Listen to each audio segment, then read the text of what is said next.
So in this video, I'm going to show you how we can solve simultaneous equations by using the elimination method. Alright, so in the elimination method, the objective is to eliminate, alright, or get rid of one of the variables or unknown. So in this case, we have x and y.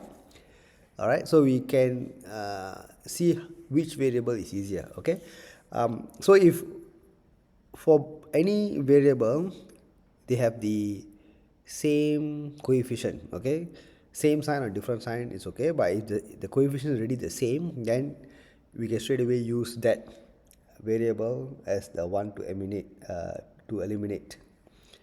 All right, so what I'm going to do is, the first step is we assign each equation a number. All right, and then what we're going to do is we're going to say equation 1 is going to subtract equation 2. All right, so it can be 1 subtract 2 or 2 subtract 1, doesn't matter, because for both equations the coefficient of x is positive 1.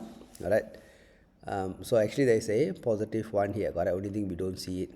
Okay, but by default the coefficient here, okay, if there's nothing written, then we know it is positive 1. So 1 minus 1 will give us 0, so x will disappear.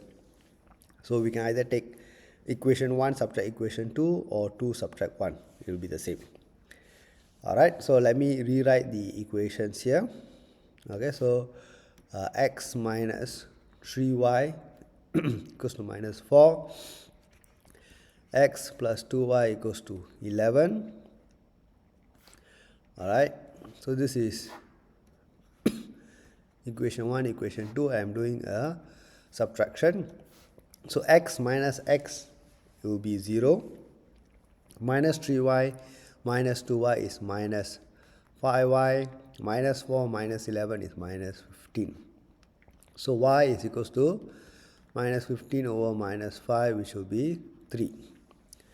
Okay, so that is the first answer, y equals to 3. Now once you get a result for one of the variables, you can substitute that into any of the equations, 1 or 2, up to you. Alright, so if I choose equation 2, then I say x plus 2y equals to 11. So x plus 2 of 3 equals to 11. X plus 6 equals to 11, so x equals to 11 minus 6, which equals to 5. Alright, so the final answer for this set of simultaneous equations is x equals to 5 and y is equals to 3. Okay, so I hope that now you have a better understanding how we can use the elimination method to solve simultaneous equations. Thank you for watching. I'll see you in my next video. Bye.